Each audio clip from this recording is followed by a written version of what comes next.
To welcome the 6 candidates running for the 3 at-large positions for the Lincoln City Council. Once again, they will be introduced by our moderator, Danielle Schenk. I would like to review the rules of the forum. We will start the forum with each candidate providing a 90-second opening statement, followed by 90-second responses to the questions asked. Each question or each candidate will provide a 60-second closing statement towards the end of the forum. You were offered an index card on the way in this evening, so you may submit a question for consideration. If you need additional index cards, please raise your hand and a volunteer will provide them to you. Please legibly print your question on the index card and hold it up in the air for our volunteers to retrieve it. So that we may have as many questions answered as possible, we ask you to refrain from applause until the candidates have concluded their closing statements. We also ask that you refrain from flash photography and request that you turn off or silence your cell phones. Now I'd like to turn it back over to our moderator, Danielle Schenk.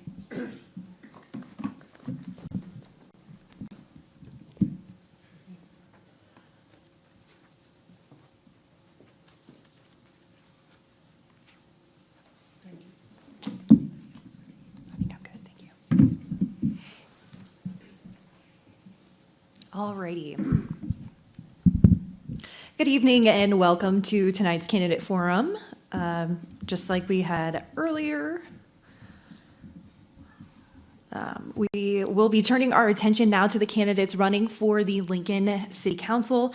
My name is Danielle Schenk and I'll be your moderator once again. We appreciate you joining us as we hear from those seeking election to this vital part of our city's leadership. The Lincoln City Council is responsible for shaping the policies and ordinances that affect every aspect of our daily life, from public safety and infrastructure to housing, transportation, and economic development.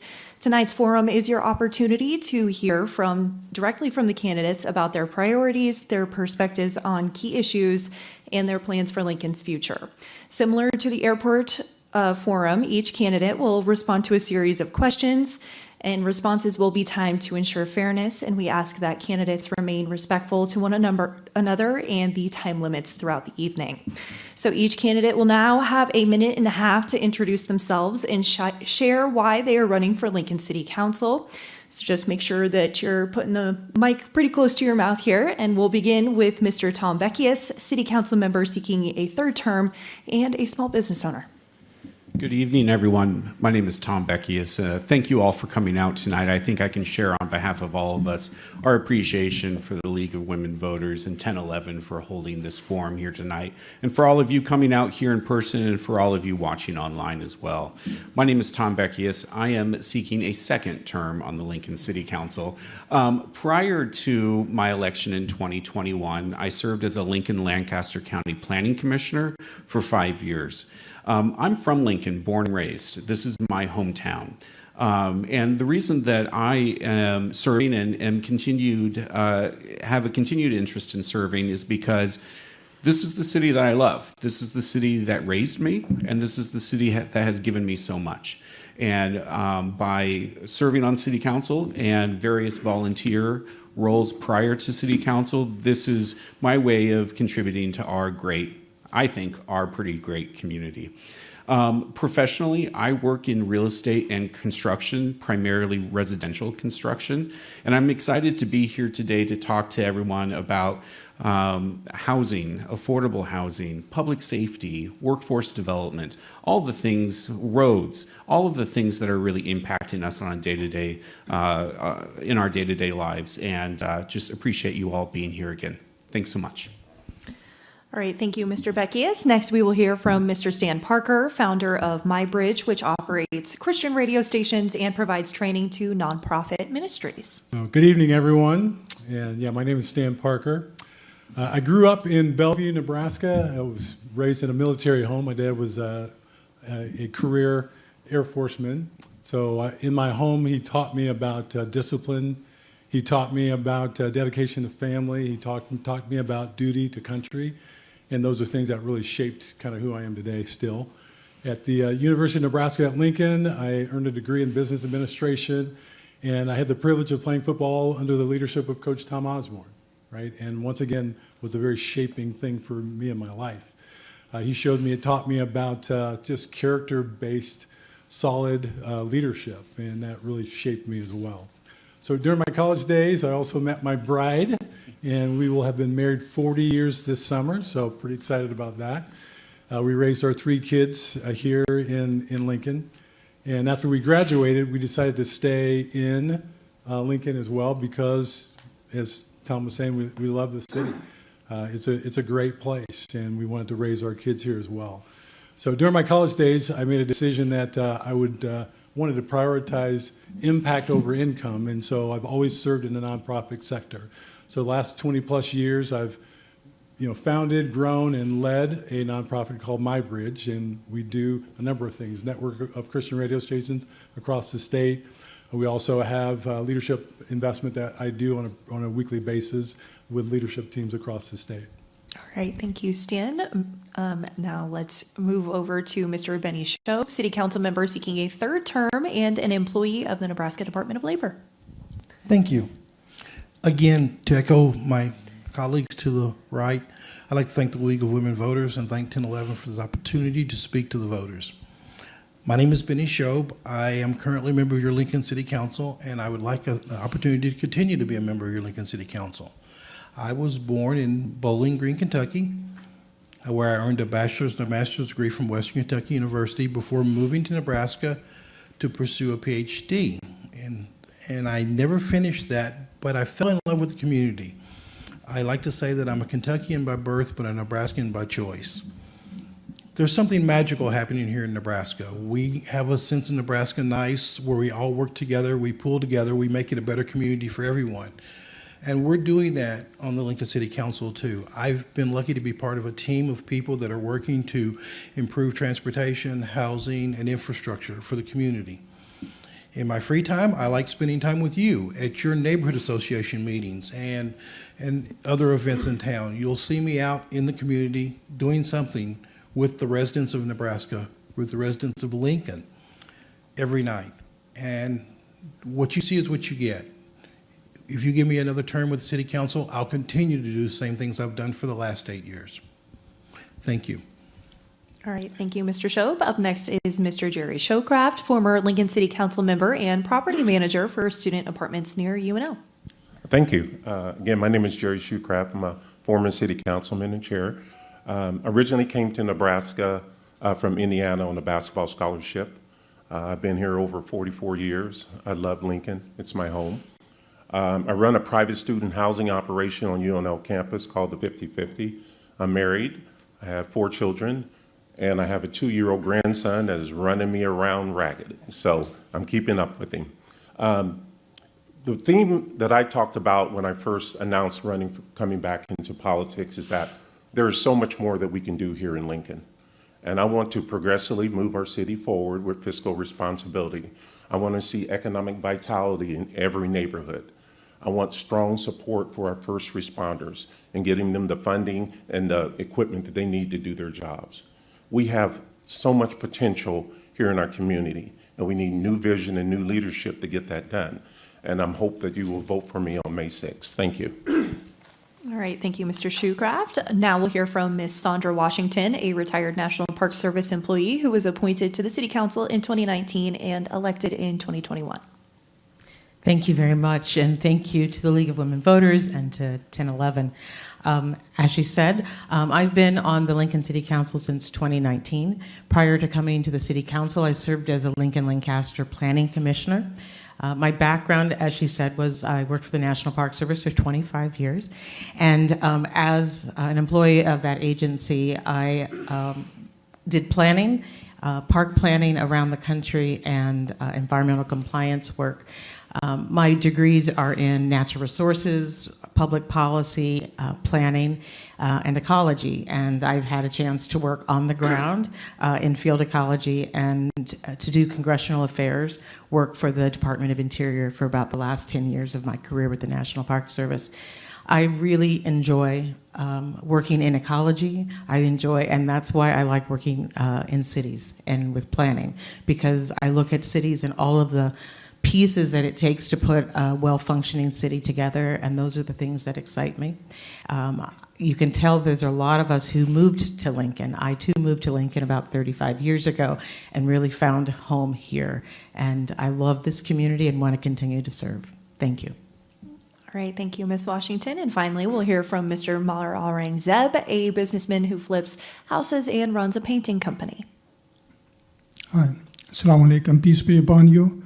My name is Aurangzeb. Meher is my tribe name. I born in Sialkot, Pakistan. Is very famous made. We manufacture soccer ball, volleyball, and surgical instruments. I study there in I born in Christian hospital in Sialkot. Then I study there is a called Murray College, Christian Murray College, Sialkot. So there is a very big poet. His name is Iqbal. If you Google, he study also there too. So it's a very famous college back home. I came here 2000 first time for business purpose. I went back and then I 2002 and then I came here 2001 go back and 2002 I came here. I live in East Coast close to Washington DC area, and then I met one beautiful girl from Lincoln, Nebraska. So people ask me why you move here, so I follow a woman to move here. Anyway, so I have a lot of, politics blood in my vein. My dad used to run back home as a politics. He ran for city council and other stuff. So I learned him, how to be a leader. Actually, I didn't go school to learn how to be a leader. Actually, my dad teach me this one. So he won't be, he's so happy. He's sick right now, but he can't come here. But he's so happy. And I love Lincoln because I live here Thank you, almost. Mr. Aurangzeb. That's the time we 22. have for your introduction. Thank you to the candidates for their opening statements. We'll now move on to the question portion of the forum.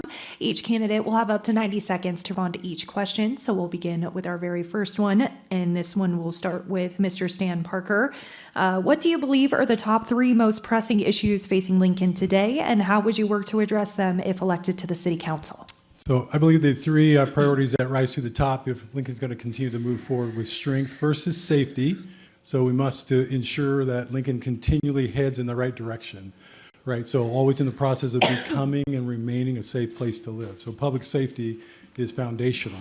So that starts with fully staffing and resourcing our police department. So making sure officers are equipped, they're trained, and they're supported to serve with excellence. So safety is essential to our quality of life. It's essential to our economic growth and the future of our neighborhoods. So second, Lincoln must be an affordable place to live. It must be a safe place to live. It must be an affordable place to live. So that includes cost of housing, includes the tax burden, managing the tax burden well. It includes the disciplined spending from our leadership. So I'll work to cut red tape, to update outdated zoning, to encourage partnerships that expand affordable housing options. But we must also prioritize the disciplined budgeting that keeps costs from being passed along to families that already are feeling the squeeze.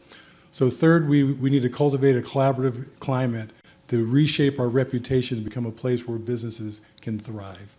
So because when businesses thrive, people thrive, and when people thrive, our city thrives as well. All right, Mr. Benny Shope, we'll move on to you now. What do you believe are the top 3 most pressing issues facing Lincoln today, and how would you work to address them if elected to the city council? Thank you. Stan's answer was really good. And I'm a still part of it because when I'm in the community and I talk to residents of our community, they say similar things. First, they usually start with roads. And I've heard people tell me that our roads are like driving on a third world country. And I've heard people tell me that they can't get anywhere because of road construction. So it's a little confusing to me on which one of those we should focus on first. Luckily, the voters helped us with a little bit more money as far as the sales tax to work on roads. We also need to work, as my friend Stan said, on public safety. Lincoln is a growing community. We keep adding around the fringes, and our fire department and our police department are doing great jobs now, but they're going to need more resources in the future in order to keep our city safe and progressing forward. The third thing that people in the community tell me that is important to them is housing. We are building houses. The city has some programs in place. The city doesn't build housing. Private developers do that. And we as a city and a community incentivize them to build more housing. With more housing stock, housing prices will stabilize, and then the opportunity to have attainable housing for everyone. Affordable, affordability, those are nice words that confuse us all, but we want something that's attainable, safe, and part of our Lincoln community. Housing, roads, public safety. All right, thank you, Mr. Shob. Moving on to Mr. Shoecraft. What do you believe are the top 3 most pressing issues facing Lincoln today, and how would you work to address them if elected to the City Council? Yeah, thank you. First of all, taxes. We need to diversify our funding sources to provide some type of property tax relief for our community. Our young families are overtaxed as they struggle to make ends meet, and that's very important. That's why we have to have fiscal responsibility with respect to our city budget and our general fund. Roads and infrastructure. You know, we had 6 years of use of the quarter-cent sales tax already, and look at our roads today. They're in horrible condition, and we already had 6 years of the use of the sales tax. Now, I'm hopeful the second time around, we have an oversight committee that will make sure that we use our tax dollars for purposes intended. And first responders are very important to me. 65% of our budget is in public safety, but we have police officers that come to me and tell me they don't have the equipment they need. Our number of police officers per capita is worse today than it was 20 years ago. All of our police officers do not have body cameras, and they want body cameras. They want transparency. They want you to see the wonderful job they're doing. Our firefighters and our stations need upgraded, and we need to find a COLA for their pension because it's well-deserved. Thank you. All right, thank you. Now, Ms. Washington, what do you believe are the top 3 most pressing issues facing Lincoln today, and how would you work to address them if elected to the City Council? I'm going to be on repeat. I hear people talk to me about affordable housing. I think affordable housing is a serious issue. I'll come back to that in a moment. I'm going to expand on public safety and talk about building a base for economic success, which does include public safety. Because if we have a community that's safe, businesses want to form roots here, they want to come here. But we need to, part of that economic base is investing in infrastructure, investing in workforce development, streamlining the development process, cutting out, making the permitting process easier, and holding steady on the tax levy. I know that people are asking for some economic relief, and I think it's our job to take a real careful look at our budget and hold our tax levy as flat as possible. I want to come back to affordable housing because it is, I think, one of the most primary issues that we have in our community.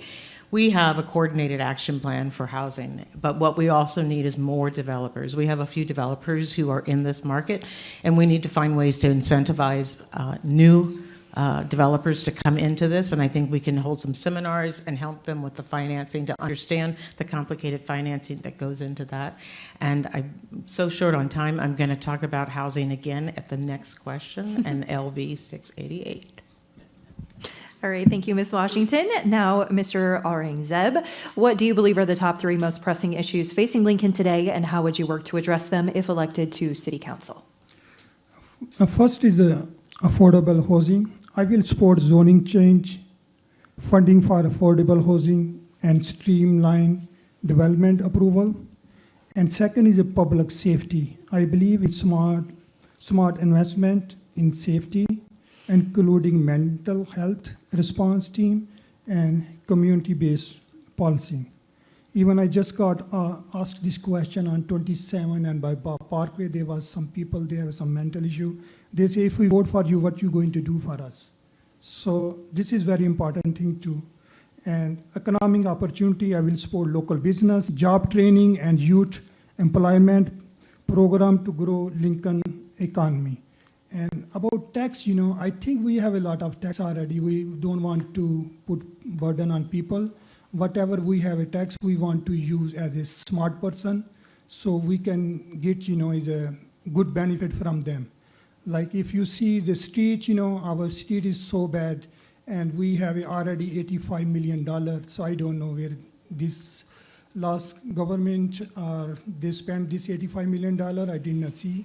So if I elected, I'm going to make sure these hardworking people money go on right place.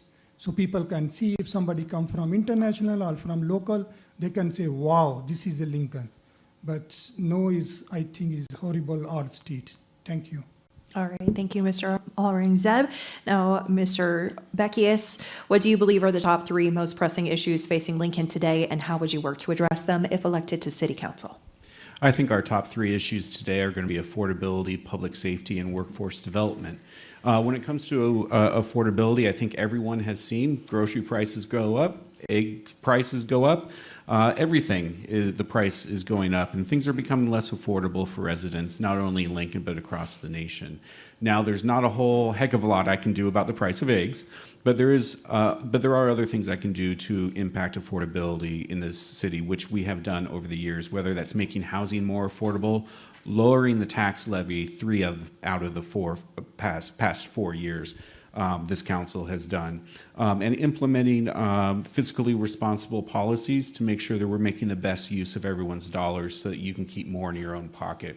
In terms of public safety, always my top concern here in the community. We have made historic investments over the past 4 years in public safety, but we have more work to do. We have fire stations that we need to replace, a new fire station at 40th and Rokeby that we need to build. But history shows, who has those abilities to get that work done. The Lincoln firefighters, the Lincoln Police Union have both endorsed my candidacy because they know that I have their back when it comes to public safety. Workforce development, in the last 4 years, we have retrained 1,400 people in this community to upskill their abilities and put more money in their pocket. We'll continue that work going forward. All right, thank you, Mr. Beckius. Now moving on to our second question, and we'll start with Mr. Shobe.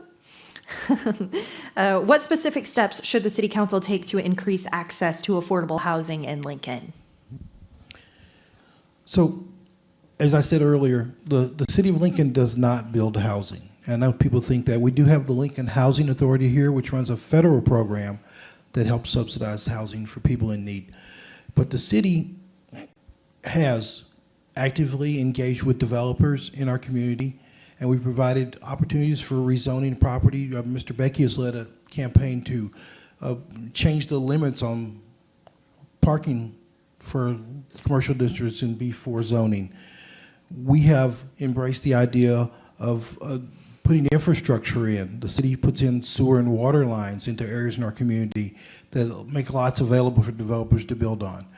We are doing what we can to assist and encourage developers to build housing. And with a larger housing stock, the prices will stabilize.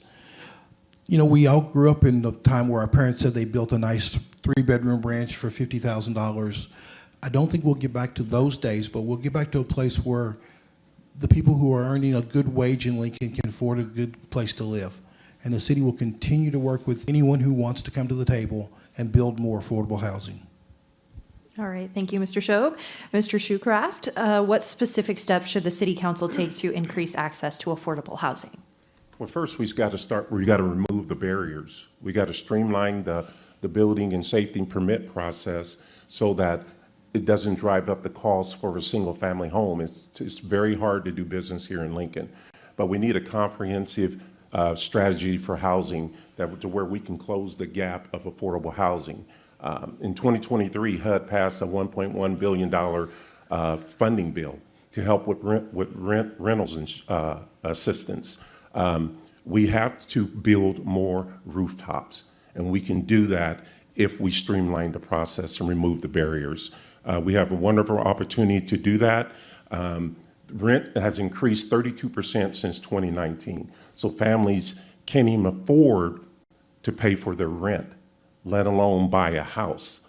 And so with this new funding bill, it will help them. And we need to amend the application process for the low-income housing tax credit to make it easier for them to apply and get the assistance they need.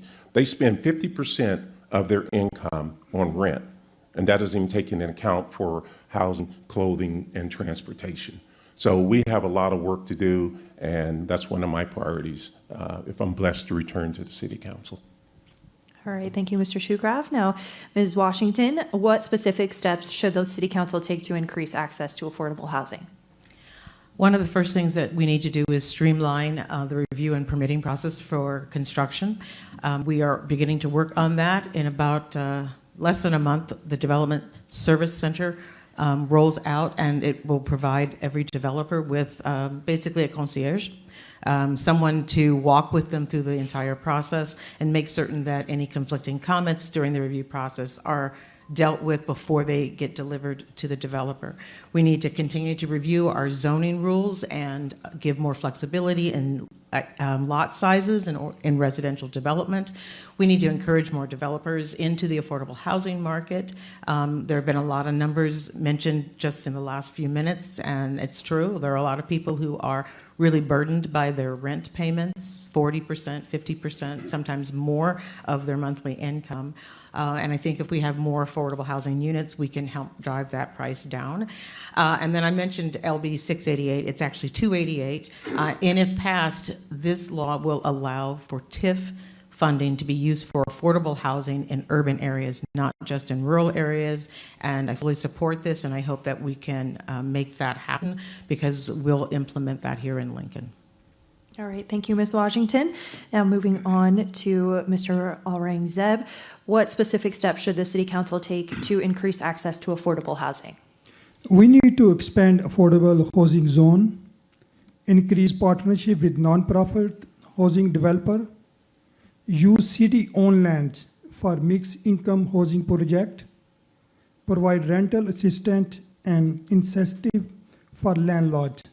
So we have to work, with people because I'm almost last 15 years with the housing business. So I know a lot of people losing a house because they can't make a payment. So we have to work with homeowner too and find out so they don't lose a house. One side we try to build for people, and other side people losing a house. So we have to work smart. And if I elected, I figure out last 15 years, how can you save money and how can you make, affordable housing? And if some developer making $1 million, I can make this in, $500,000. So I know how to do this stuff. Thank you. All right, thank you, Mr. Aurangzeb. Now moving over to Mr. Beckius. What specific steps should City Council take to increase affordable housing in Lincoln? I think we need to recognize, first of all, that we're working in an environment that might be antithetical to the creation of additional affordable housing. We are working right now in an environment where we're seeing building materials being tariffed.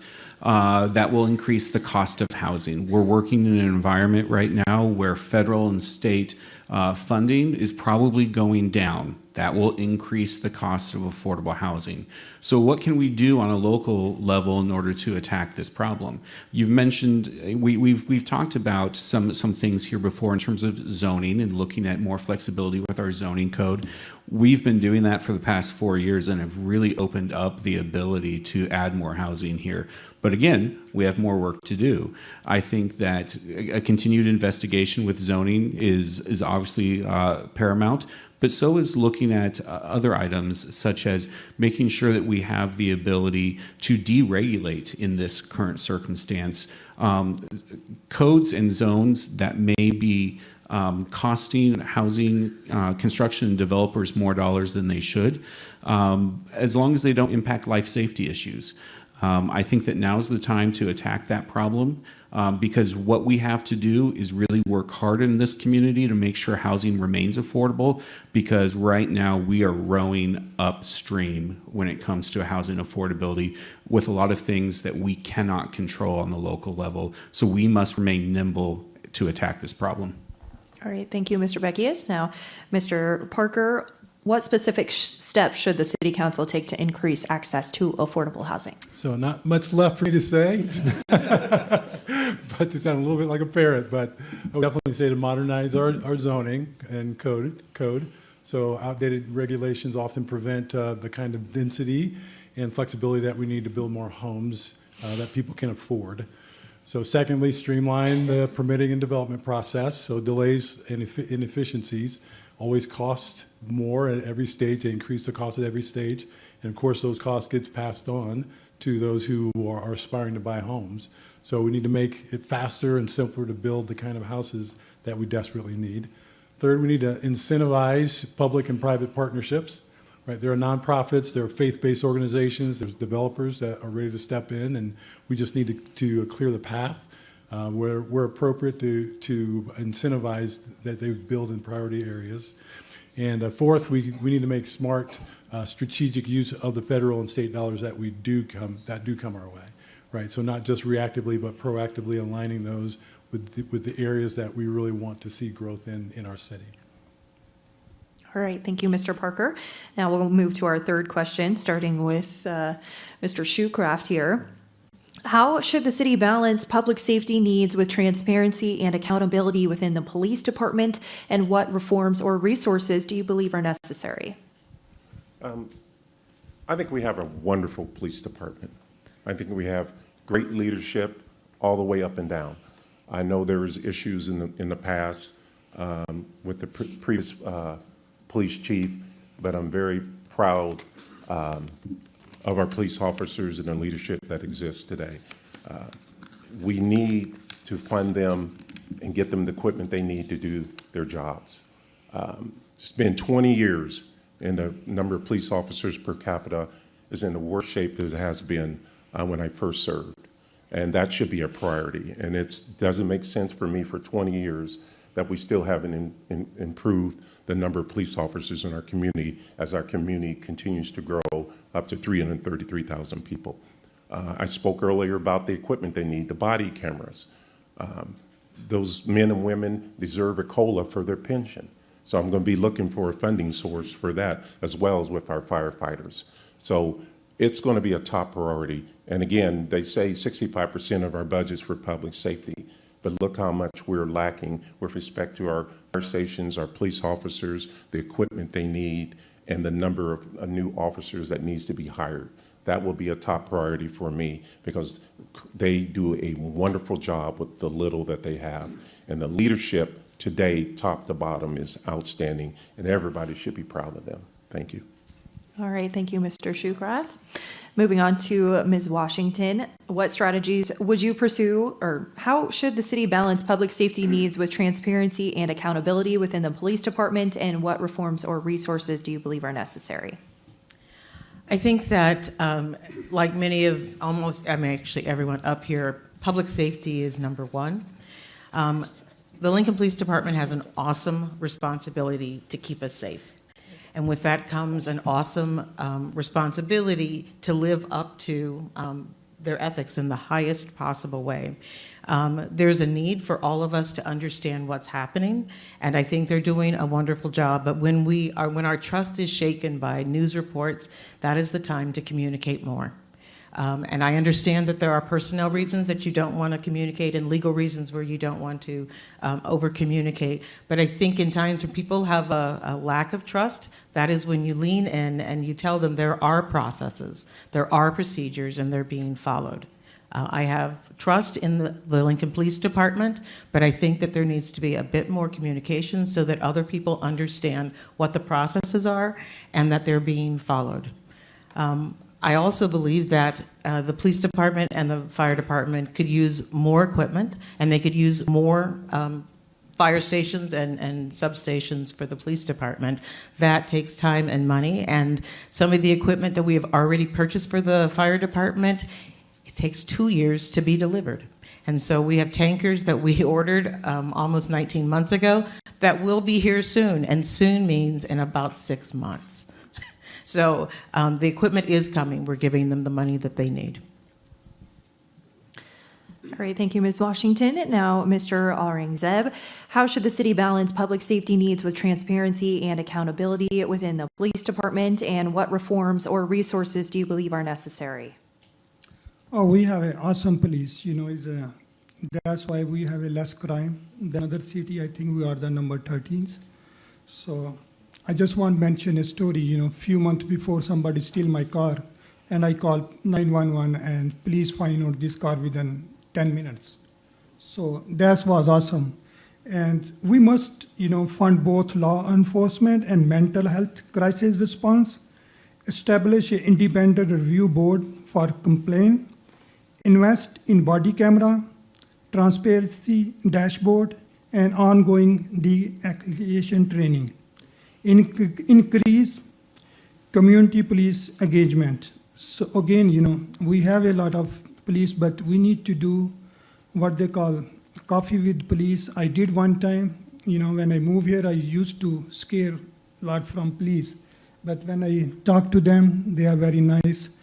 And always, I got stopped by 9th and K Street. And this officer came to me. I say, officer, what I did wrong? He say, come with me. And I say, something wrong today. And he said, sit down, front seat. And he said, where you from? I say, I'm from Lincoln. But I say, you ask him where I originally from? He said, yes. I say, I'm originally from Pakistan. He said, I was there yesterday, a week before. I say, what? From pilot to police officer, state patrol? He said, yeah, he's a reserve pilot too. So that's why he takes some people from Afghanistan to Pakistan. So thank you, please. You're doing a great job. Thank you. Thank you. Moving on now to Mr. Beckius. How should the city balance public safety needs with transparency and accountability within the police department, and what reforms or resources do you believe are necessary? There is no accountability with the Lincoln Police Department or any police department without transparency, simply put. And that transparency looks like making sure that the citizens of Lincoln understand explicitly policies and procedures of the Lincoln Police Department as they stand today, but also how they've improved over the past 4 years as well. Whether we're talking about an additional third party coming in to evaluate the Lincoln Police Department, setting up a framework for additional policies and procedures to strengthen the Lincoln Police Department and its accountability, and then implementing those and making the funding necessary to implement those policy changes as well. I have the opportunity to serve on the National League of Cities Federal Advocacy Committee for Public Safety and Crime Prevention, only Nebraska that serves in that capacity. And with that work, I get the opportunity to sit down with my fellow city councilors, legislators, what have you, from across the United States and talk about best policies and procedures. What I can tell you is that the Lincoln Police Department is hitting it out of the park in a lot of ways. We are really a state-of-the-art department, and we are well certified to continue that work going forward. What we need to do is continue funding that work. What we need to do is continuing to hire police officers, make sure that they have the appropriate training, and make sure that they have the appropriate equipment, which has really skyrocketed in the last 4 years, and that's the commitment we need to make going forward. All right, thank you, Mr. Beckius. Mr. Parker, how should the city balance public safety needs with transparency and accountability within the police department, and what reforms or resources do you believe are necessary? So I was reminded as I was thinking about this question of a book I read a number of years ago by Jim Collins. It's called Built to Last. And he talks about rejecting the tyranny of the or and embracing the genius of the and. And I think we can have both supportive of our police and accountability of our police at the same time. Those two things aren't antithetical. So it starts with strong support and for our police officers. So adequate staffing, we've talked about that. Competitive pay, continued investment in training, so our officers deserve the resources that they need to be able to serve with excellence. And we should expect that excellence in return. So accountability, when done properly, doesn't just expose the wrong, it also affirms the right. And I believe that there is a whole lot more right that goes on in Lincoln than wrong. So the vast majority of our officers serve with courage, they serve with character, they serve with compassion. So transparency allows us to highlight that, right, as well as catch the occasional offenders. So that means continuing to use body cameras. It means public reporting key performance metrics. It means inviting meaningful community input into policies and priorities. So we also need to invest in training. So especially around de-escalation, mental health response, community engagement. These aren't extras anymore. They're essentials for modern policing these days. All right, thank you, Mr. Parker. Mr. Shobe, How should the city balance public safety needs with transparency and accountability within the police department? And what reforms or resources do you believe are necessary? All my colleagues answered all the good answers, and I agree with them. I think one of the key points of your question is balance. How do we balance the needs for public safety in our community with transparency? There are 300,000 people in Lincoln, and how you define that balance will be different for everyone you ask. They'll all have a different opinion on it.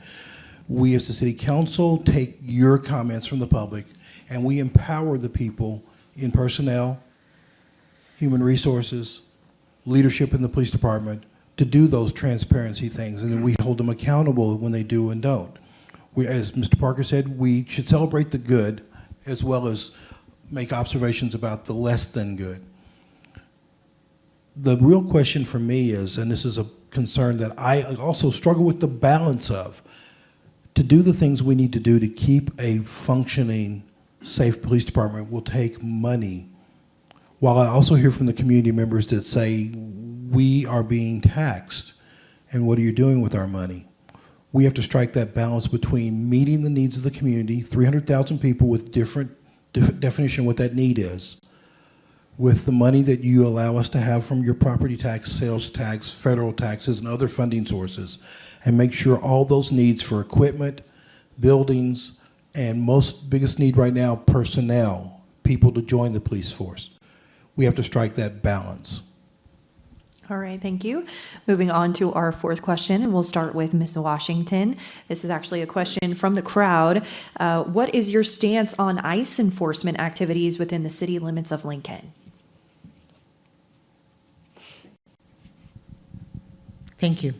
And thank you for the question. I know there's a lot of folks right now who are concerned about the activities of ICE. I received a couple of emails this week from folks asking me specifically what the city of Lincoln could do. And they asked specifically if we would be a sanctuary city. And so I looked up sanctuary city to find out how that is defined, and there's lots of definitions.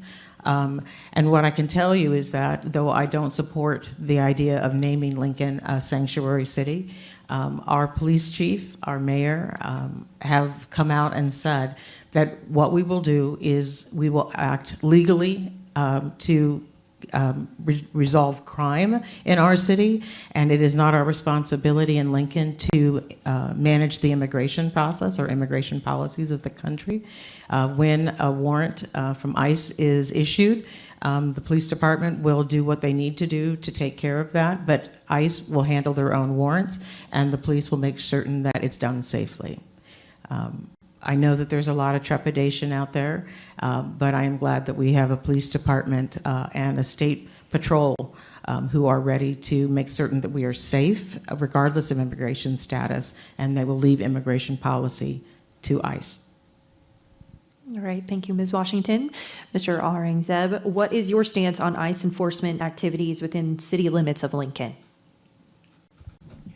I think this is very, is a critical question, but we should not, as a city, this is actually come from federal, state, rule and regulations. So I go through this all kind of stuff. I came here, then I applied for immigration. Took me almost 5 years to get a green card and citizenship. So I know this all process, but I think we have to, as a city, we have to do something better than this one. So if, is about ICE, I think this is federal things we can't control, but as a city, our police, we can have some kind of meeting with them. As a already elected people, they can do better, because I heard a lot of story too, and it's very sad too. Father got arrested, kid is here, wife is somewhere. So this kind of story, is, but again, we have to protect our city too, and we don't want any people do crime or this kind of things. So we need to put people in record, As a federal, I think we should, give them what they call is some kind of, not a green card, but some kind of card issue, so everybody can be in, in system. So we can control these kind of things, but again, we have to do something better than this one, what our country doing right now, because this is an immigration land. So if, I'll have to you stop people- you there. We need to move on to the next question. Apologies thank there. Moving on to Mr. Beckius. What is your stance on ICE enforcement activities within city limits of Lincoln? I do not support the use of city funds for ICE enforcement in the city of Lincoln. We will cooperate with federal authorities. However, I do not want our limited city public safety dollars to continue to go towards federal enforcement. It's simply a delineation of funding sources that we don't have to contribute. 1 in 10 Lincolnites is born actually outside of the United States, and Lincoln has a long history of being a very welcoming community, and I think that that fact adds a whole lot of vibrancy to our city that I would like to see continue.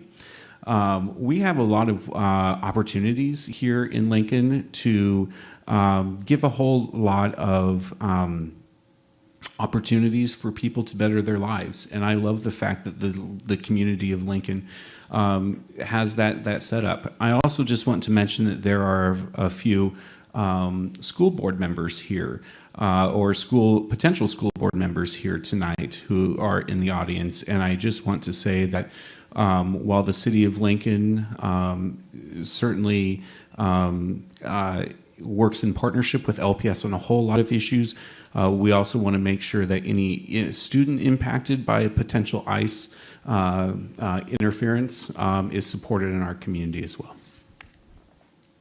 All right, thank you, Mr. Beckius. Mr. Parker, what is your stance on ICE enforcement activities within the city limits of Lincoln? I think it's unfortunate. I think it's unfortunate that we're experiencing what I think is a pendulum swing, because we had an open border for so long that it's swung back the other way, and there's some repercussions of that are hard. So we started a Hispanic radio station about 3 years ago. So we've got Latino people on our staff. We're really connected with the Latino community across the state. And quite honestly, my heart breaks. Like you can hear, depending on what you want to listen to, there's the negative stories of people who've come over and they shouldn't have come over, and they did some very negative harm to our country. But there's a lot of good people that came over as well, and they're in hard situations right now, and it's a messy issue. So all I can say is my heart goes out, and we're going to actually do a podcast bringing together some Latino leaders across the state to talk about these issues and make it personal. Like, again, it's real people with real families and real situations. And so it's a messy, hard, unfortunate thing.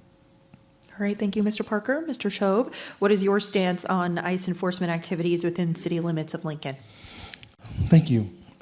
First, I want to say I'm looking forward to the podcast because it is about human beings, and we're struggling with that.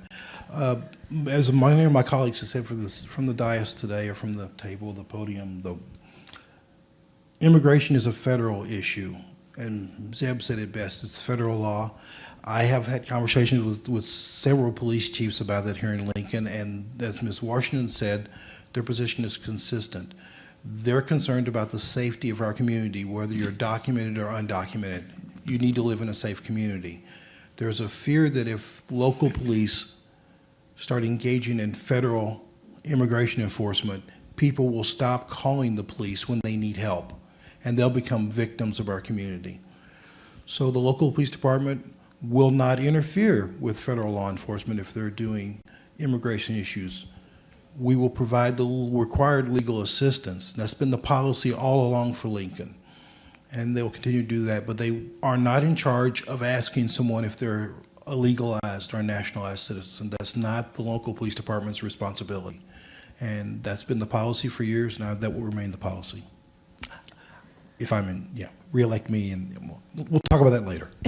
Thank you, Mr. Shobe. Mr. Shoecraft, what is your stance on ICE enforcement activities within city limits of Lincoln? Well, we've had a lot of people come into our country legally that adds to the fabric and improves the quality of life for all of us. But if you come into this country illegally and you pose a health and safety risk to our citizens, and we get an executive order from Washington for that matter, then I think we need to be ready to assist if it poses a health and safety risk to our citizens. And our police department, our sheriff department, our state patrol do an outstanding job. But we must protect the health and safety of our citizens. And if it requires an executive order to assist in the public health and safety of our citizens, then we need to adhere to that order. Thank you.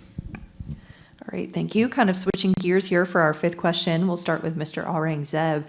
What strategies would you pursue to attract and retain businesses and skilled workers in Lincoln, and how should the city support workforce development and entrepreneurship?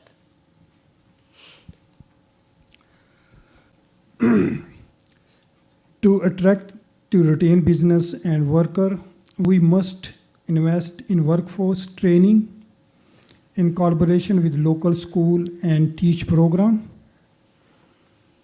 offer business incentives and reduce bureaucratic barrier, create entrepreneurial support center for new startup, promote Lincoln as a vibrant, family-friendly city with a growing economy. So I think is a business mostly is a backbone for all city. If we don't have a business, then a city can collapse to anywhere in the world. So we need to promote, give more classes to people who can they do business from a small business and big business. We have to bring more industry in Lincoln so we can have more job. If we more have a job, if you have a tax, people can pay. If you have money, then you have a good, healthy life too. So that's my thinking too. We need to promote more business. And I was telling people, we already have a meat and corn business. If you elect me, I can, make a kosher meat, and you can make a lot of money in all over the world. So this is my thought too, and we can have a better corn, and we can export all over the world too. All right, thank you. Thank you, Mr. Aurangzeb. Moving on to Mr. Beckius. What strategies would you pursue to attract and retain businesses and skilled workers in Lincoln, and how should the city support workforce development and entrepreneurship? We've talked about a lot of this already tonight. The things that attract workers, the things that keep businesses here in Lincoln, housing affordability at all price points, public safety, and making sure we're investing in public safety to have a strong community. But let me also expand upon that a little bit. We need to keep and continue to grow our partnerships with our education partners here in the community, whether that's Lincoln Public Schools, parochial schools, education of higher institutes of higher learning, University of Nebraska, Nebraska Wesleyan, and Southeast Community College, and their partnership with the Lincoln Public Schools to really connect folks that are receiving their education here in Lincoln to the broader community so that they stay here in Lincoln. And let me also talk about making sure that we're creating a community where people want to live. And what that means is a high quality of life here in Lincoln at the lowest possible cost. So, when we talk about creating, for example, 12 years ago, we're about celebrating 12 years of Pinnacle Bank Arena. When we continue to invest in the city of Lincoln and create a city where people want to live, that creates a workforce that really aids our businesses in their ability to grow. And so a large component of that is making sure that we're continuously creating a city where people want to live.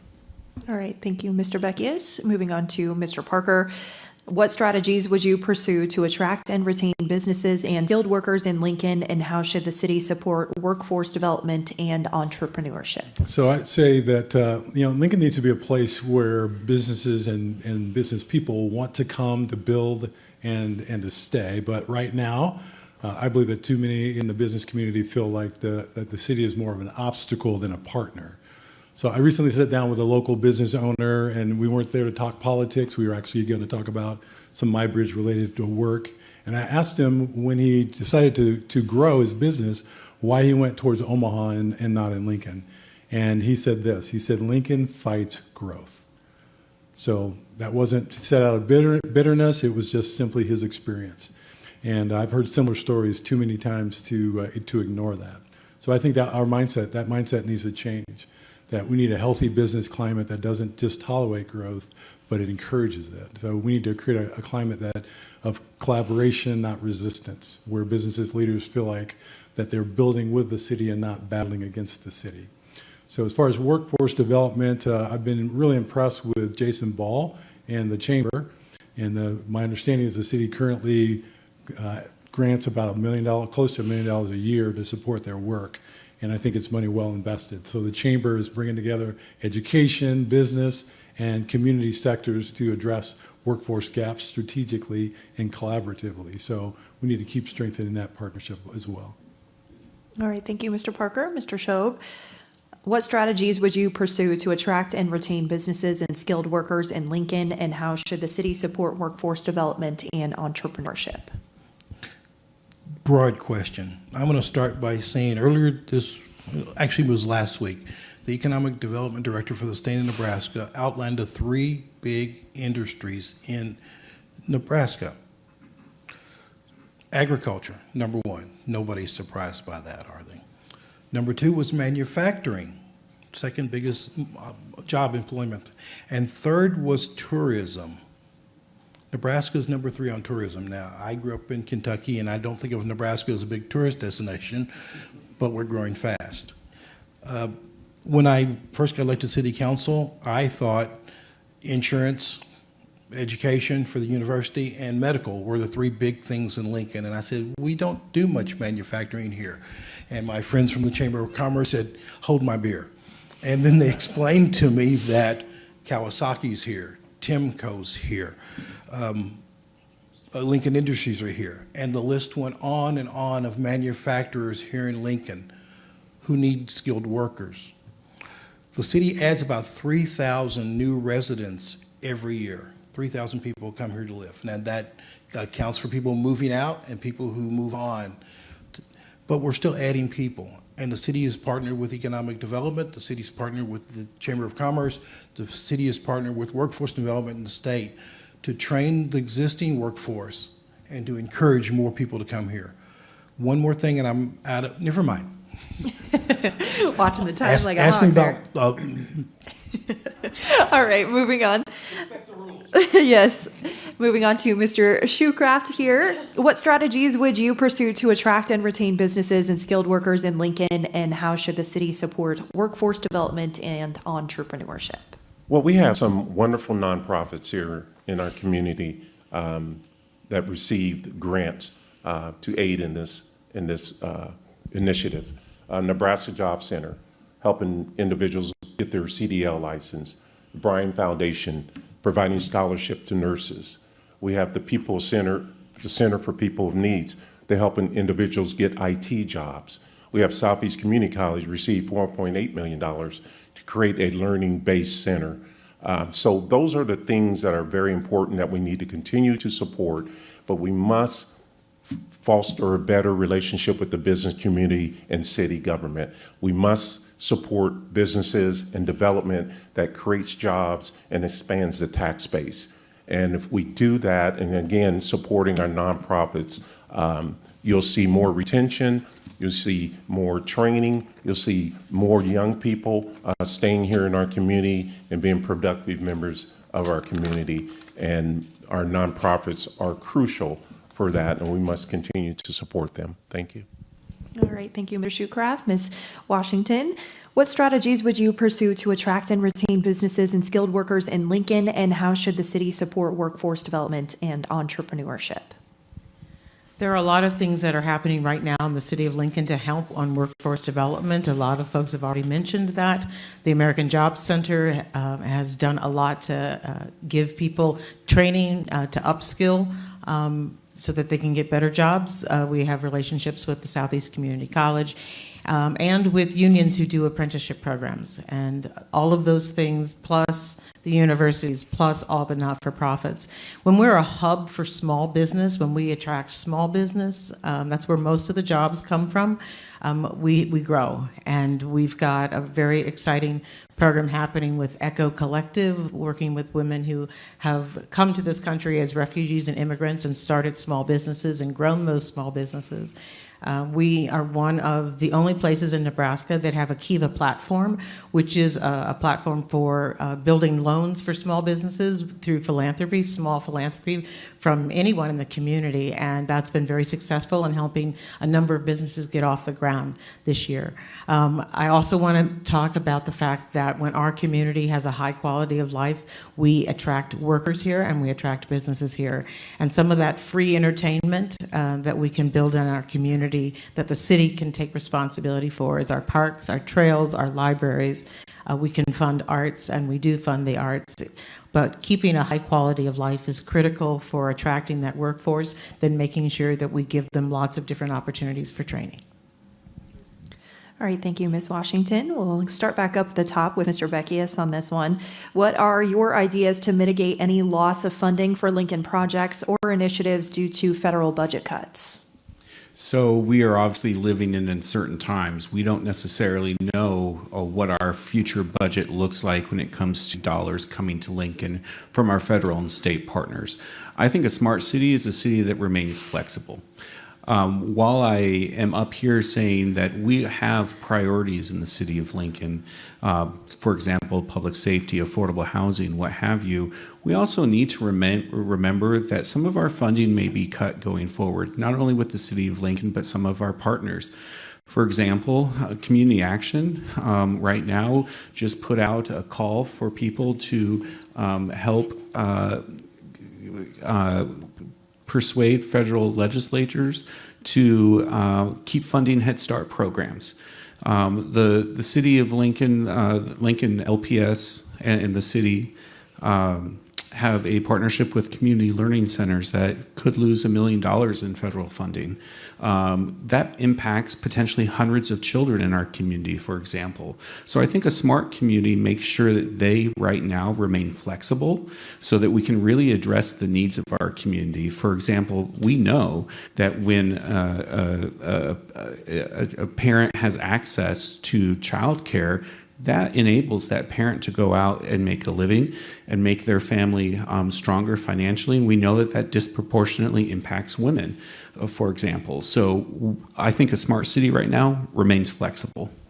All right, thank you, Mr. Beckius. Mr. Parker, what are your ideas to mitigate any loss of funding for Lincoln projects or initiatives due to federal budget cuts? So the question is never, if challenging times are going to come, right? The question is, where are they going to come from? When are they going to come? And are we going to be prepared for them when they come? So first, we need to plan ahead, right? So we can kind of build our budget around not best case scenarios, but fiscally responsible means maintaining reserves, having contingency plans and prioritizing wisely so that we can weather downturns without cutting essential services. So seasons of cutting aren't necessarily negative. Sometimes we can kind of feel like they're negative, and they definitely can be negative and painful. But there's this thing called pruning that also happens. And when you prune, you actually position yourself for more growth and healthier growth in the future. So this can be a really positive time as well for us to really relook at our priorities.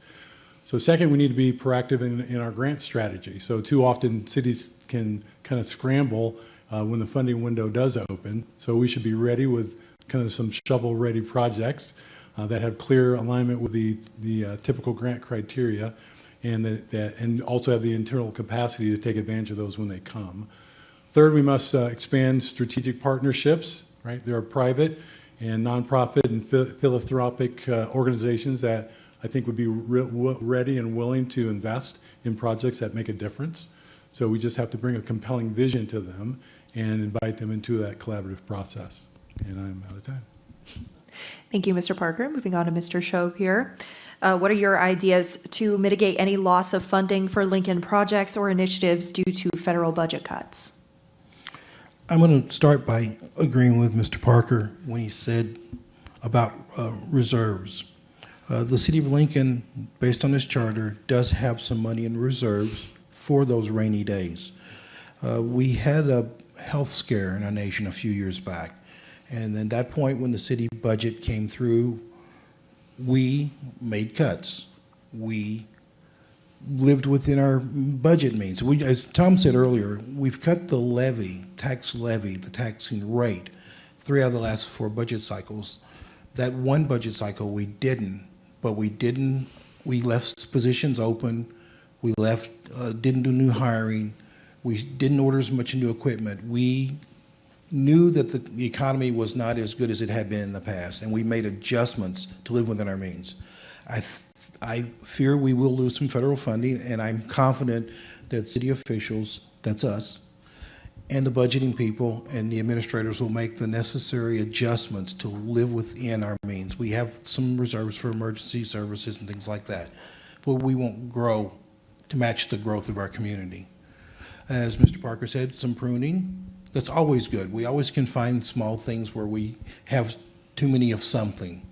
And I think that we'll take if that budget cut happens, we will take a long, hard look at what we're doing and make sure we're living within the dollars that you provide us as taxpayers. All right, thank you, Mr. Shob. Mr. Shoecraft, what are your ideas to mitigate any loss of funding for Lincoln projects or initiatives due to federal budget cuts? I mentioned earlier we need to diversify our funding sources.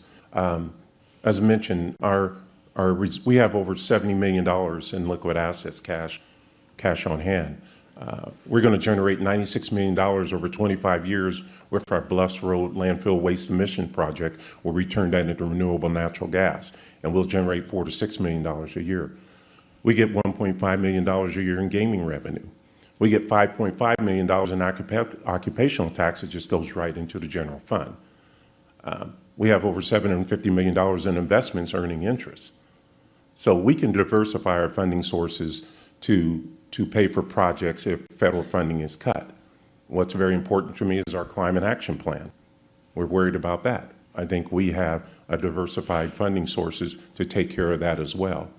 So we have plenty of money, but we have to start sticking our hand in the cookie jar for projects, and we need to be more responsible with our tax dollars. Thank you, Mr. Shoecraft. Ms. Washington, what are your ideas to mitigate any loss of funding for Lincoln projects or initiatives due to federal budget cuts? Most of the federal dollars we get for the city of Lincoln come because of transportation, either public transit or streets, and we get a lot of federal dollars also for other kinds of infrastructure. And so I think we need to look at all of those projects, all of the dollars that are coming in, and make some choices and look at each project and ask ourselves, is this a project that needs to happen today, or can this project be held off for 18 months or a year or some period of time? And sometimes they can't. And with that, we need to be looking at where we do have fund sources, and we need to look at looking in our reserves, and also looking at some other revenue sources that we can access. But I want to look at each project. We have a capital improvement plan for a reason. It parses out what we're going to do for the next 6 or 7 years, and we can look at that and figure out how much of that is federal dollars, how much is state dollars that might not be coming to us, and we can look at each of those projects and reschedule them if necessary. And I think that this is a good time for us to take a look at our reserves. I also think that we need to be looking at how we can save money, not just not spend, but save money. And I think that just takes a sharp pencil and a very clear eye, and a long conversation with the public when we're talking about cutting services that might need to be paused for a moment. Thank you, Ms. Washington. Mr. Aurangzeb, what are your ideas to mitigate any loss of funding for Lincoln projects or initiatives due to federal budget cuts? Okay, first of all, we need to focus on our important things so we don't waste money on unnecessary projects. So whatever we have, I learned this one when I was kids, in back home they say, don't go behind your circle. Whatever you have a budget, you have to learn how can you survive.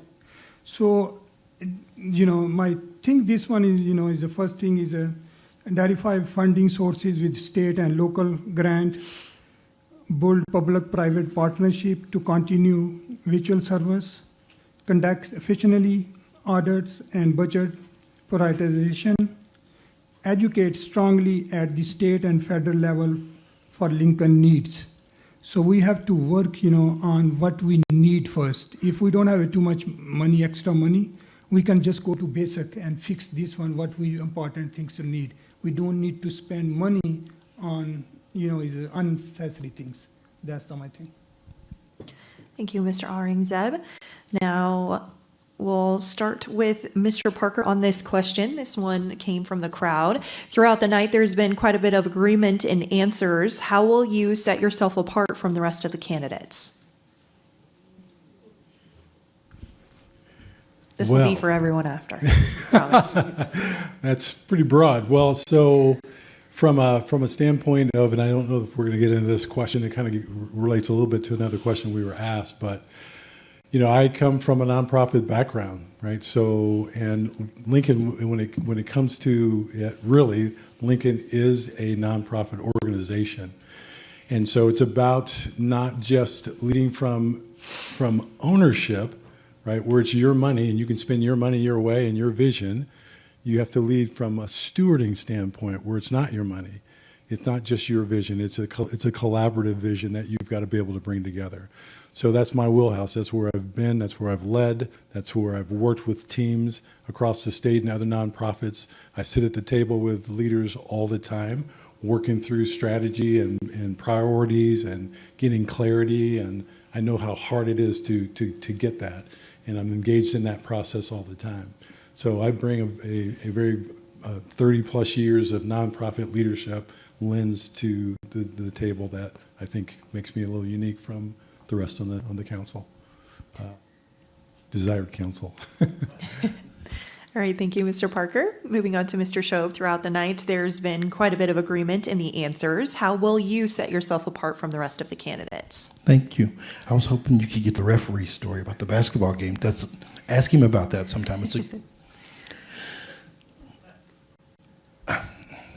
I live in the community.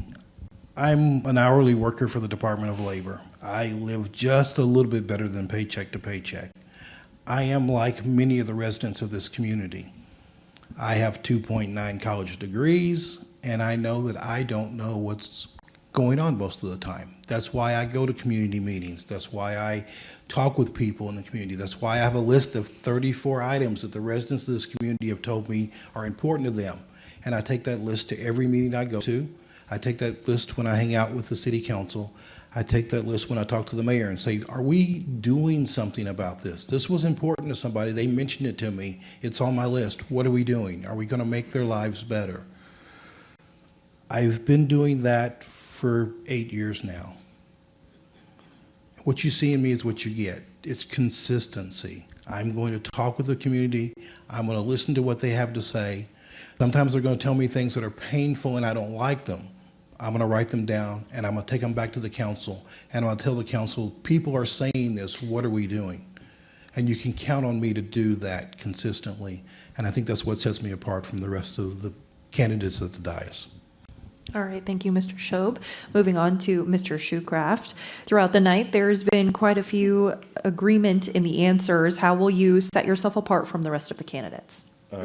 Providing the leadership and the vision that this city needs to move forward.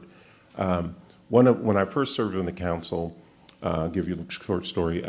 There was an empty snake pit building at the Lincoln Zoo, and I said, can I have that building to turn into an indoor playground for children?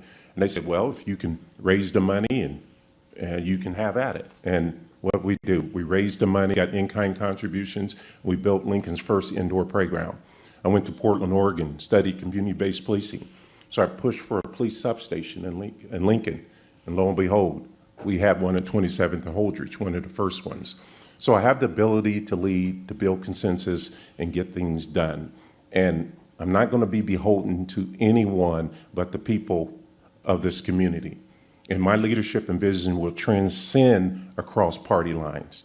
It doesn't matter to me if you're Libertarian, Democrat, Republican, nonpartisan. You can call me, you can email me, you can invite me to your meetings, and I'm going to be there. because I'm here to serve the citizens of Lincoln, and I have the leadership and experience to do it. Thank you, Mr. Shoecraft. Moving on to Ms. Washington. Throughout the night, there's been a lot of agreement in the answers. How will you set yourself apart from the rest of the candidates? As I said at the beginning, I have a conservation background. That's my training.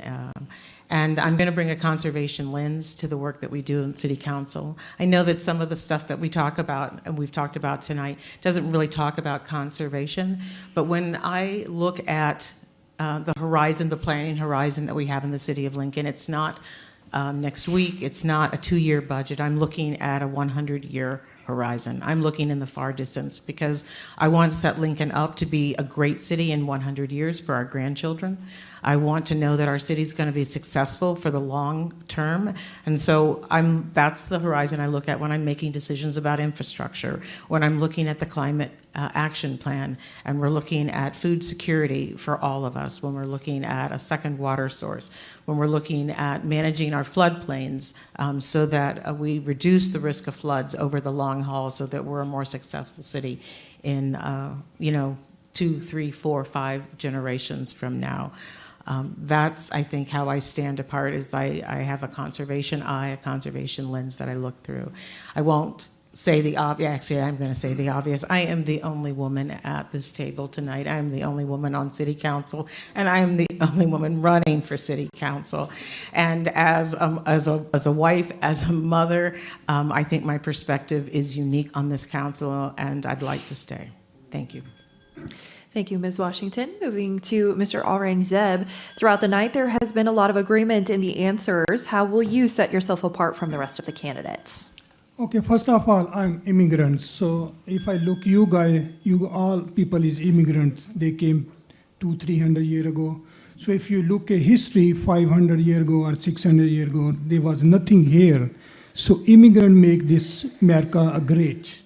So I did not see any native here. If you have any native, just raise your hand too. But I have a lot of idea. I have a connection with community. I go to mosque. There is more than 25 ethnic group come there to pray in one, is one room. So from Africa, Bosnian Muslims, South Sudan, Sudanese, Ethiopian, and others. So I talk to them always and ask them what, they're going through. So some stuff, you're never going to hear in news or others, but people tell me what they want to do, I ask this question large, if we elect you, what you're going to do. So I learn a lot. So I'm, different than this one. This all people, came here before me, but I'm immigrant. And I love Lincoln. I hope, if you guys elect me, I will make this Lincoln great place. And not is locally, internationally. Some students came here from all over the world, from Middle East. So I have a relation with them like Egyptian, Oman, other country. And, thank you. Thank you, Mr. Aurangzeb. To Mr. Beckius, throughout the night, there has been a lot of agreement in the answers. How will you set yourself apart from the rest of the candidates? I work in housing every day. I build houses. I also develop land. I take bare dirt and turn it into buildable housing lots that then people can build housing units on. And when we say housing units, what we really mean are homes.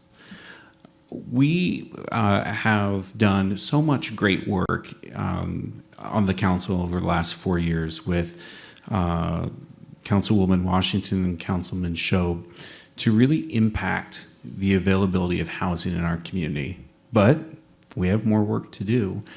The insight that I bring is a real-life lived experience with what it takes to actually turn bare dirt into a housing lot, the infrastructure that it takes. How do you make a house rise from that dirt as well? What are the economics of it? How does it functionally work? How can we improve our processes in the city in order to better benefit developers and contractors going forward? That's a very unique skill set that not a lot of people have. It's one that I do have and one I'm anxious to share with my colleagues on the city council. I think sometimes they get bored of that, but it's true. And so I think that's a unique perspective that I bring to the council that I think will continue to be critically important for our community over the next 4 years. Thank you, Mr. Beckius. That wraps up the question portion of tonight's forum. So now we will move to closing statements. Each candidate will have 1 minute to offer any final remarks and speak directly to voters about why they believe they're the best choice to serve on the Lincoln City Council. And we'll start with Mr. Shope. Thank you, Ms. Shank. My traditional closing remark is the one I gave earlier that said why it sets me apart from somebody else. So I'm going to take this moment to say that again. What you see in me is what you get. What you've seen from the last 8 years out of me is what you'll see for the next 4. But then I'm going to pivot to a question I didn't get finished asking earlier when I tried to observe the rules. Every year, the Lincoln Chamber of the Nebraska Lincoln Chamber of Commerce and the Nebraska Chamber of Commerce has an annual meeting at the airport to talk about development. And I sat with a guy named Don Linscott and John Hoppy there one year, and they said manufacturing needs open space and more places to develop. And we, the city council, approved land across the street from Kawasaki earlier this year to make land available for new investment by manufacturers and industries. We will keep doing that. I want to be a part of that process. Please give me another chance to continue to be your Lincoln City Council person. Thank you, Mr. Shope. Got it. Nailed it. Mr. Shoecraft. That's Zeb's fault.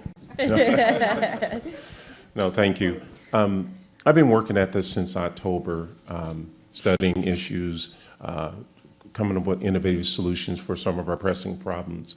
And I'm ready to lead on day one. I'm very happy to be in this race. I have the leadership and the vision to get the job done. We've ran an honorable campaign with integrity, and we've done it the right way. And during my campaign, I've never said one negative word about all these fighting candidates, because it's an honor and a privilege to want to serve. And I promise each and every one of you that I will answer your phone calls. I will email you back. I will be at your meetings, because there's so much more that we can do. And I've had numerous examples of that in my campaign. And I thank you for this opportunity. I ask all your friends to come out and vote on May 6th. And God bless everyone. Thank you. I want to thank 1011 and the Lincoln League of Women Voters for hosting the forum this evening. I've put 6 years of my energy into the Lincoln City Council, and before that, the Planning Commission. I think Lincoln is a wonderful community, and it is well worth every hour that I give this community, and I'm honored to serve. I will listen. I will make certain that I am present out in the community, and I will do my homework. It is one of the things that I am known for. I'm sort of called a nerd by my fellow counselors, but I will do my homework. I read every page of our agenda and all of the supporting documents because I want to be prepared. People have put their trust in me and they've supported me, and I owe this community a lot, and so I'll do my best work for this Lincoln City Council.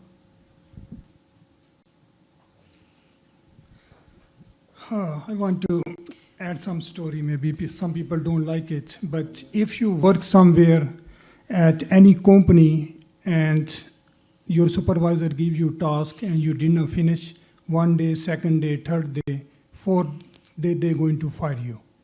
So we have a people in council 8 year, 12 year, 4 year, and they did not finish their job. So let me handle these things and give me one chance. If I did not do that, then you can fire me too. So I'm going to read my statement. I am Aurangzeb. I'm proud to call Lincoln home. I'm running for city council to make sure our city stays safe, affordable, and full of opportunity. I'm not here to play politics. I'm here to serve. With your support, we can bring new energy, new idea, and real change to City Hall. So let's do this together. Cast vote for a brighter Lincoln. Vote for Aurangzeb, May 6. I'm your next city council. Thank you. All right, Mr. Beckius? Thank you again to everyone for coming out and for those watching online. I think Lincoln's a great city, and I'm proud to call Lincoln home.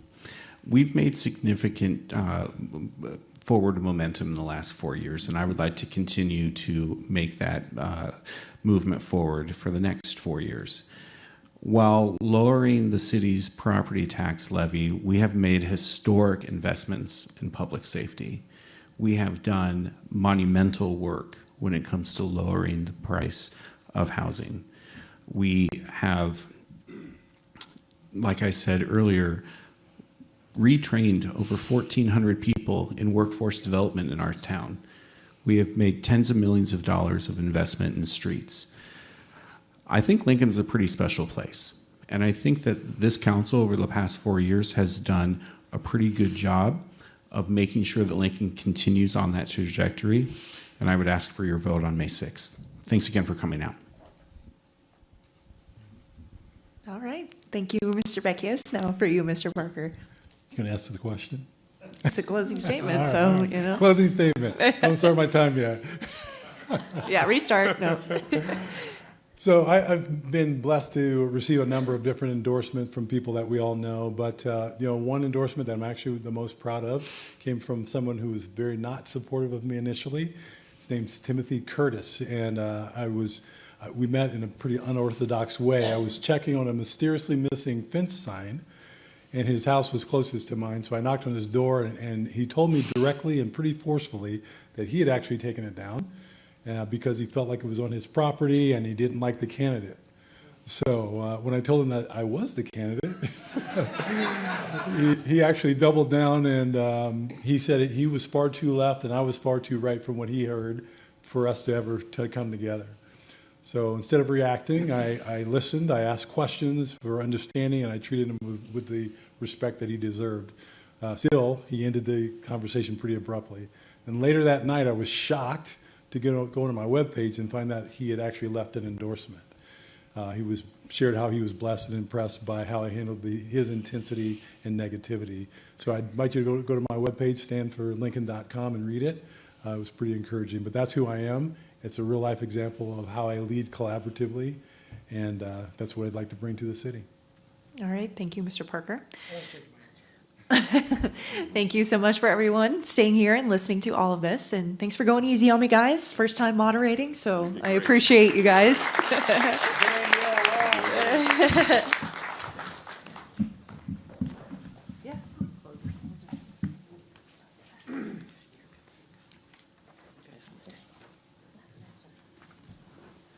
So, thank you for joining us tonight for tonight's candidate forum. Thank you to all the candidates who joined us, and a special thank you to Danielle for such a fantastic job of moderating this event.